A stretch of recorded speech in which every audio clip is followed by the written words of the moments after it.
Oke, assalamualaikum warahmatullahi wabarakatuh, teman-teman semua. Kita ketemu lagi di eh, playlist Processing Python. Ini kita masuk ke chapter yang kedua atau bab yang kedua. Nah, di bab yang kedua ini eh kita akan belajar eh animasi dengan mencoba melakukan berbagai simulasi-simulasi yang itu, kurikulumnya saya ambil dari bukunya Daniel Silverman, Nature of Code. Teman-teman bisa buka di browser natureofcode.com, nanti ada books, lalu kemudian di sini ada bukunya secara digital ya. Nah ini, eee, di buku ini nanti akan dijelaskan berbagai hal ya tentang simulasi, penggambaran animasi, hanya memang kalau di buku ini kodenya itu menggunakan,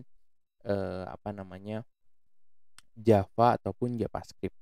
Dan kalau teman-teman cari di YouTube, Nature of Code, itu ada 2 playlist dari Daniel Silverman, channelnya Coding Train.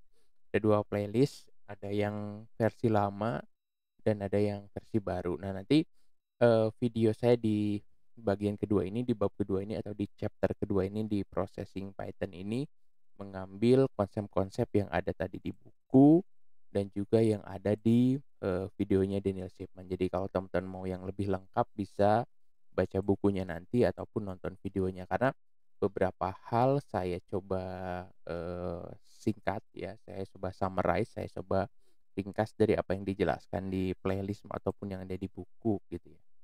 Nah, seperti itu. Nah, di video pertama ini kita akan langsung masuk belajar. Kalau di bukunya Daniel Silverman itu pembahasan pertama itu tentang vektor. Walaupun kalau, di videonya itu ada pembahasan tentang random, itu saya skip, kita langsung masuk ke pembahasan tentang vektor gitu ya, seperti itu. Nah, kalau kita menggunakan processing Python, itu ada kelas namanya pvector. Jadi kalau di reference scroll ke bawah di posisi sebelah kanan ada namanya vvector. Vvector ini adalah satu buah, fungsi ya, atau ya satu buah fungsi kita untuk mengenerate objek sebuah kelas. Objek sebuah vektor gitu ya. Nah, sebelum masuk lebih jauh kita akan, ulas sedikit dulu konsep tentang vektor ya. Biasanya kita mengenal konsep vektor itu kalau di ilmu, matematika ataupun di ilmu matematika khususnya itu menempati ruang kartesian ya. Jadi kalau kita, punya ruang kartesian atau eee, sumbu X dan sumbu Y gitu ya, seperti ini, di mana di bagian, eee, sumbu, pertengahan sumbu ini tuh koordinat 0,0 gitu ya. Sorry, di bagian sini tuh adalah 0,0, yang ini itu adalah sumbu X, yang atas itu adalah sumbu Y gitu ya. Nah, kalau misalkan kita punya vektor, sebutlah vektor 3,2, berarti, berjalan dari sumbu X ini 1, 2, 3, lalu ke atas ada 2, 1, 2, taruhlah seperti itu. Maka di sini adalah 3,2, artinya vektor 3,2 itu dari titik 0 menuju ke titik yang ini, 3 koma yang ada di sini. Biasanya digambarkan dengan, panah seperti ini. Ini adalah 3,2. Ups.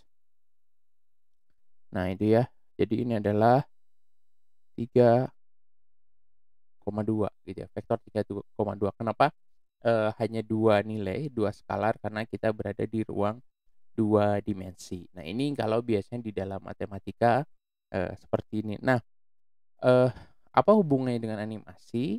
Nah, konsep vektor ini kita pakai untuk menggambar sebuah objek ataupun menggerakkan objek tersebut.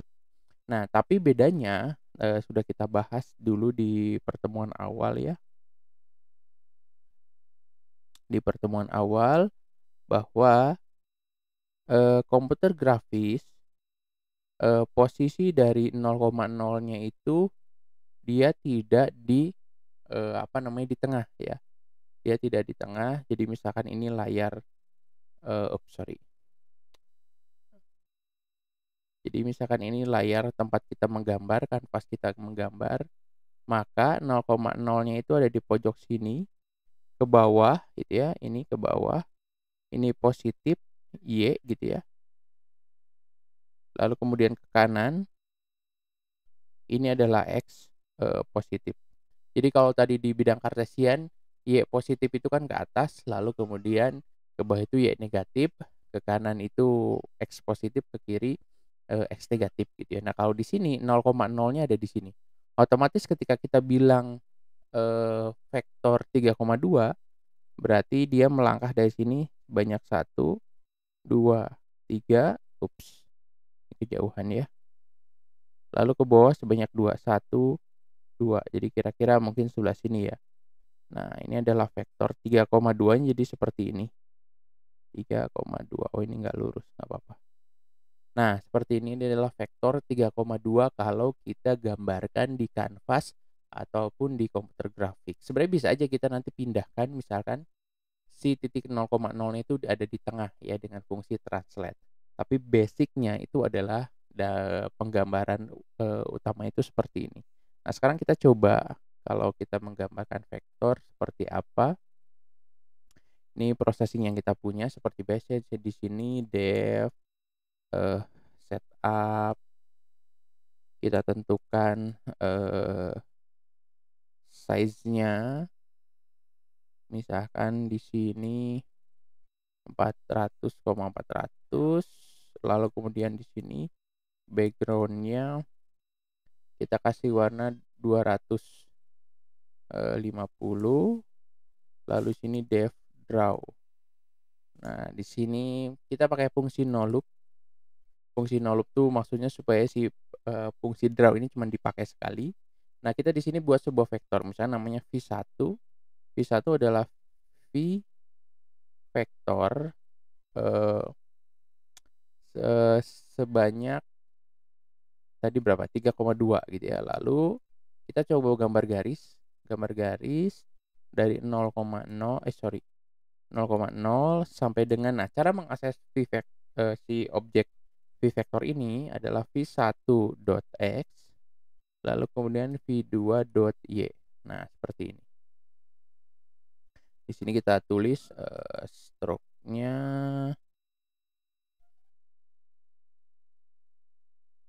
mmm, stroke-nya kita kasih warna putih aja. Tadi background-nya agak putih ya, kita kasih warna hitam, lalu kemudian di sini sorry, stroke width-nya 3 gitu ya. Kita coba running.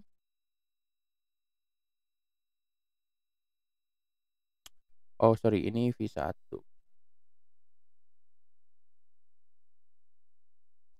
Oke, nah di sini, ini nggak kelihatan apa-apa karena dia ngegambar di ujung sini 3,2 piksel ya.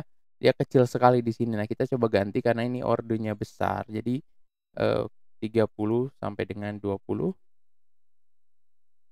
Nah, maka dia akan membentuk seperti ini garis gitu ya, garis dari 0 sampai ke 30, 20 gitu ya.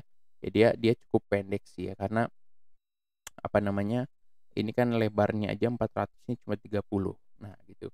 Nah, ini cara kita contoh kita membuat satu buah, vektor ya. Nah, eee, sebenarnya di sini nggak kerasa apa bedanya penggunaan vektor dengan variabel biasa. Nanti akan kita rasakan ketika kita melakukan sebuah, animasi. Nah, misalkan kita nggak pakai si line ini,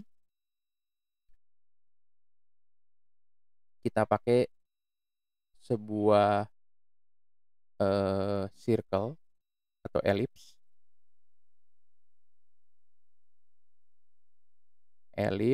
dengan lebar, 50,50.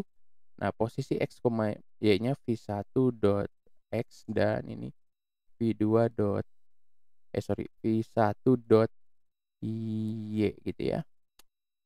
Kalau kita running, dia ada di sini, ya. Eee, ini benar ya, kenapa dia elipsnya dia nggak, eee, oke kita pakai circle aja deh. Circle, oke circle terlalu banyak argumennya. Oke, dia ngegambarin circle yang posisinya itu X dan kombinasi berasal dari V vektor gitu ya. Nah, eee, di sini masih belum kerasa bedanya, tapi saya kasih bocoran di video pertama ini. Contoh misal kita punya vektor yang kedua. Vektor yang kedua adalah V vektor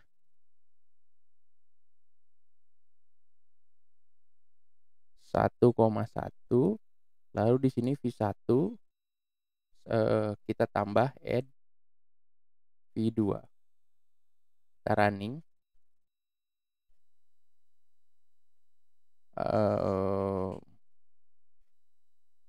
kenapa dia nggak bergerak ya? Oke, kita coba lihat di referensinya itu ini ya, add. Oh, sorry, ini X, Y ya. Jadi gambarin elips itu X, Y dulu di sini, lalu kemudian di sini 50 size-nya. Oke, pantesan tadi salah. Oke, F1 X, F1 Y, di sini V2-nya adalah 1,1. Oh, di sini no loop. Pantesan dia no loop. Lalu di sini background-nya kita pindahin ke sini.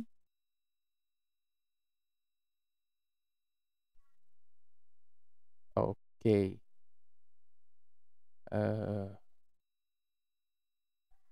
Bentar. Hmm, kenapa dia nggak mau jalan ya? Oke. Ini apakah di sini?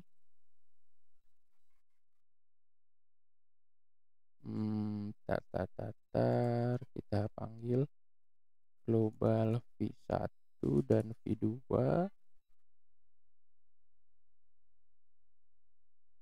Oke, di sini kita panggil di sini. Lalu di sini kita definisikan vektor kosong. Ya gini aja deh. Oke. Nah, lihat ya. Jadi di sini saya punya V1 menggambarkan posisi. Lalu saya punya V2 ya.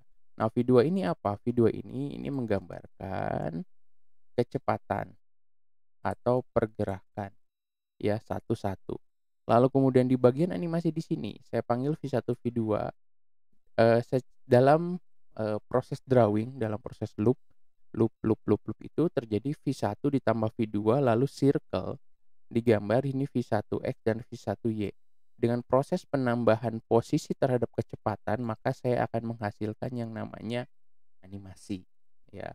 Jadi dia bergerak, X-nya tambah 1 dan Y-nya tambah 1 terus seperti itu. Nah, nanti kita akan buat animasi berbasis konsep vektor ini. Masih banyak hal, ini hanya perkenalan, sebenarnya nanti animasinya akan ada di video 2 atau 3 setelah ini, tapi ini video pengenalan aja bagaimana kita menggambarkan sesuatu berbasis vektor dan menggerakkannya. Oke, itu aja untuk video awal, tentang vektor. Nanti kita akan masuk lagi lebih lanjut memahami fungsi-fungsi yang ada di vektor ini. Sampai ketemu lagi di video selanjutnya. Assalamualaikum warahmatullahi wabarakatuh.